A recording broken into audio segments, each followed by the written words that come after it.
ሰላም ልጆች እንዴት ናችሁ? ዛሬ አንድ በጣም የሚገርም ታሪክ ይዤላችሁ መጥቻለሁ። ይህ ታሪክ ስለ አንድ ታላቅ ሰው ነው። ይህ ሰው እንደኛ ስጋና ደም ያለው፣ የሚደሰት፣ የሚከፋ ነገር ግን እግዚአብሔርን በጣም የሚወድ ሰው ነበር። ስሙም አብርሃም ይባላል። በኋላ ግን እግዚአብሔር ስሙን ቀይሮ አብርሃም አለው።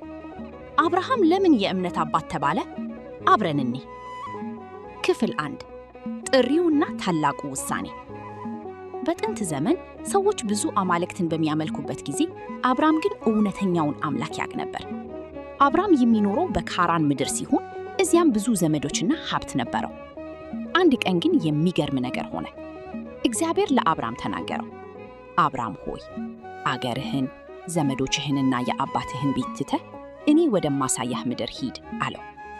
ልጆች እስቲ አስቡት፣ ወዴት እንደምትሄዱ ሳታውቁ የምትወዱትን ቤትና ጓደኞቻችሁን ጥላችሁ ሂዱ ብትባሉ ምን ይሰማችኋል? ከባድ ነው አይደል? አብርሃም ግን አልፈራም። እግዚአብሔር አብሮኛል ብሎ አመነ።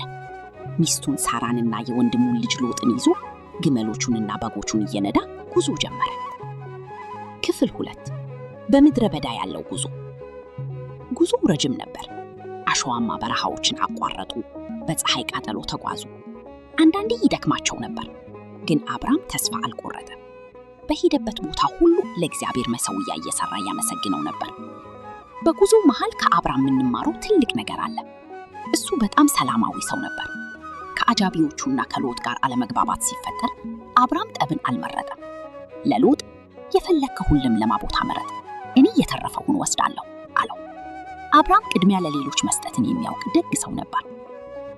ክፍል 3 የከዋክብቱ ተስፋ። አብርሃም አንድ የሚያሳዝነው ነገር ነበረው። እሱና ሳራ በጣም ሸምግለዋል፣ ግን ልጅ አልነበራቸው። አብርሃም ጌታ ሆይ እኔ ልጅ የለኝም፣ ንብረቴን ሁሉ ለማን እተዋለሁ ብሎ ጠየቀ። ያን ጊዜ እግዚአብሔር አብርሃምን ከድንኳኑ አስወጥቶ ወደ ውጭ ወሰደው። ሰማዩ በከዋክብት ተሞልቷል። አብርሃም ሆይ ወደ ሰማይ ተመልከት፣ እነዚህን ከዋክብት መቁጠር ትችላለህ አለው። አብርሃም አልችልም ጌታ ሆይ በጣም ብዙ ናቸው አለ። እግዚአብሔርም ዘርህም እንደነዚህ ከዋክብት ይበዛል አለው። አብርሃም በሚስትየው ዕድሜና በራሱ ሽምግልና ሳይሆን በእግዚአብሔር ቃል አመነ። ክፍል 4 የይስሐቅ መወለድ። ዓመት አለፉ። አብርሃም 100 ዓመት፣ ሳራም 90 ዓመት ሆናቸው። በአንድ ሞቃታማ ቀን 3 እንግዶች ወደ አብርሃም ድንኳን መጡ። አብርሃም በደስታ ተቀበላቸው፣ እግራቸውን አጠበ፣ ምግብም አቀረበላቸው። እንግዶቹም በሚቀጥለው ዓመት ሳራ ልጅ ትወልዳለች አሉት። ሳራ በድንኳኑ ጀርባ ሆና ይህን ስትሰማ በዚህ ዕድሜ ብላ በሆዷ ሳቀች። እግዚአብሔር ግን ለእግዚአብሔር የሚሳነው ነገር አለን አለ። በእርግጥም በቀጠሮ መሠረት ሳራ ወንድ ልጅ ወለደች። ስሙንም ይስሐቅ አሉት። ትርጉሙ ሳቅ ማለት ነው። ቤታቸው በደስታ ተሞላ። ክፍል 5 ትልቁ ፈተና። ይስሐቅ አድጎ ቆንጆ ብላቴና ሆነ። አሁን አብርሃም ትልቅ ፈተና መጣበት። እግዚአብሔር አብርሃምን የምትወደውን አንድ ልጅህን ይስሐቅን ይዘህ ወደ ሞሪያም ተራራ ሂድና በዚያ መስዋዕት አድርገህ አቅርበው አለው።